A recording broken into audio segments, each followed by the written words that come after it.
네, 안녕하세요. 이번 시간에는 레위기 18장을 함께 살펴보겠습니다. 고대 이스라엘 백성에게 주어진 상당히 구체적인 삶의 규례들이 담겨 있는 장이죠. 네, 맞습니다. 여기서 좀 궁금한 게요. 왜 하나님은 주변 민족들의 그 풍속을 따르지 말라고 그렇게 강하게 경고하셨을까 하는 점이에요. 이 장에서 특별히 강조하는 규례들은 뭐고 또 그 이유는 뭘지 한번 깊이 들어가 보죠. 네, 이 18장은 단순히 뭐뭐 하지 말라는 금지 목록 그 이상이라고 봐야 합니다. 당시에 그 사회적, 종교적 상황 속에서 이스라엘이라는 공동체가 어떻게 자신들의 거룩함, 그러니까 구별된 정체성을 지켜야 하는지 그걸 보여주는 아주 중요한 부분이죠. 아, 구별된 정체성. 그렇죠. 1절에서 5절을 보면 시작부터 딱 나는 너희의 하나님 여호와다. 이렇게 선언하시면서요. 전에 살았던 애굽 땅이나 또 앞으로 들어갈 가나안 땅의 풍속, 그 절대 따르지 말라고 아주 명확하게 선을 그으시잖아요. 네, 맞아요. 대신 하나님의 법도와 규례를 지켜 행하라. 그러면 너희가 살 것이다. 이렇게 약속하시는데 이게 그냥 뭐 잘 먹고 잘 산다 이런 의미는 아닐 것 같아요. 맞습니다. 여기서 핵심은 구별됨이고 그 결과가 생명과 연결된다는 거예요. 단순히 그냥 남들과 다르게 행동해라 이걸 넘어서서 하나님의 백성이라는 그 정체성을 지키는 것 자체가 생존의 문제다 이렇게 선언하는 거죠.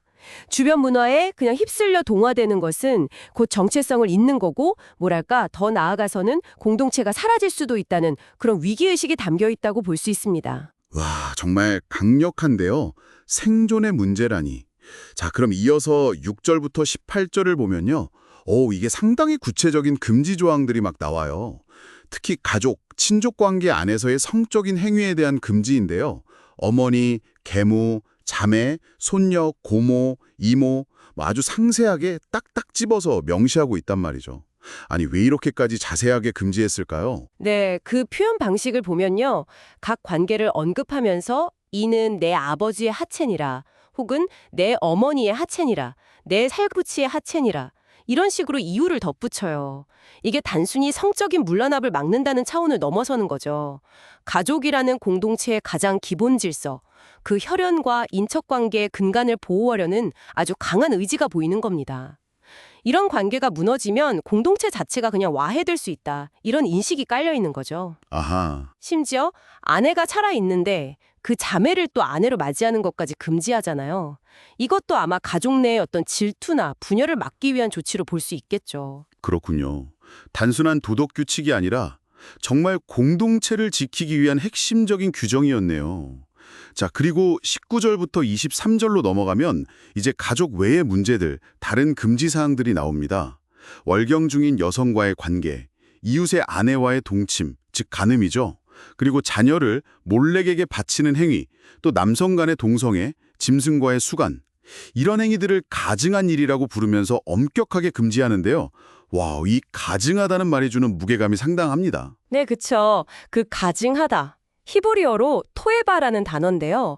이게 종교적으로 하나님께서 극도로 혐오하시는 어떤 부정함, 더러움을 의미하는 단어예요. 그냥 일반적인 죄라는 좀 차원이 다른 거죠. 하나님의 그 거룩하심에 정면으로 반하는 행위다. 이런 뉘앙스입니다. 아, 특히 그 자녀를 몰렉에게 바치는 거요. 이건 당시 가나안 지역에 퍼져있던 끔찍한 인신제사 풍습을 직접적으로 겨냥한 겁니다. 이걸 하나님의 이름을 더럽히는 최악의 행위 중 하나로 간주했던 거죠.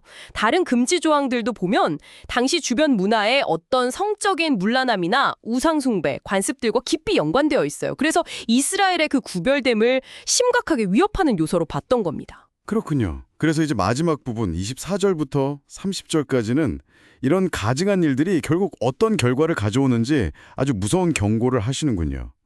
가나안 땅에 원래 살던 주민들이 쫓겨난 이유가 바로 이런 가증한 일들로 땅이 더러워졌기 때문이고 너희 이스라엘 백성도 똑같이 하면 땅이 스스로 그 주민을 토하여 낼 것이다. 네네. 땅이 반응한다는 이 개념이 참 독특하게 느껴져요. 맞습니다. 정말 흥미로운 지점이죠. 땅이 마치 어떤 도덕적인 판단 능력을 가진 존재처럼 묘사되고 있잖아요. 인간의 윤리적이고 종교적인 행위가 단순히 개인이나 공동체에만 영향을 미치는 게 아니라 그들이 발딛고 사는 터전, 바로 땅의 상태와 운명에 직접적인 영향을 준다는 그런 세계관을 보여주는 거죠. 와. 그리고 이 규례들이 이스라엘 백성뿐만 아니라 그들 가운데 거류하는 외국인에게도 동일하게 적용된다는 점도 주목할 만합니다. 공동체 전체의 정결함이 결국 딴의 운명과 직결된다, 이런 메시지죠.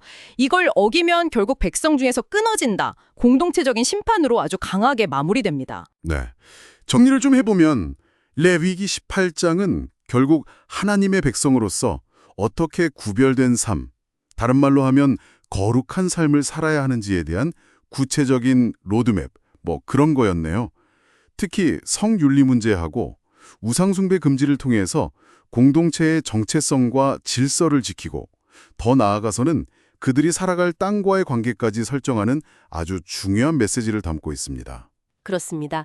여기서 우리가 한 가지 더 생각해 볼 만한 점은 방금 말씀하신 그 땅이 그 주민을 토하여 낸다는 표현인 것 같아요. 인간의 도덕적 또 종교적인 행위가 자연환경에 직접 영향을 미친다는 이 고대의 관점. 이게 오늘날 우리가 겪고 있는 환경 위기라든지 인간의 책임이라는 문제를 생각할 때 어쩌면 좀 새로운 질문을 던져줄 수도 있지 않을까. 그런 고민을 해보는 것도 의미가 있을 것 같습니다. 네, 정말 생각해 볼 지점이네요. 오늘 레위기 18장을 함께 살펴보면서 고대 이스라엘의 삶의 규례 속에 담긴 그 깊은 의미들을 발견하는 그런 시간이 되셨기를 바랍니다.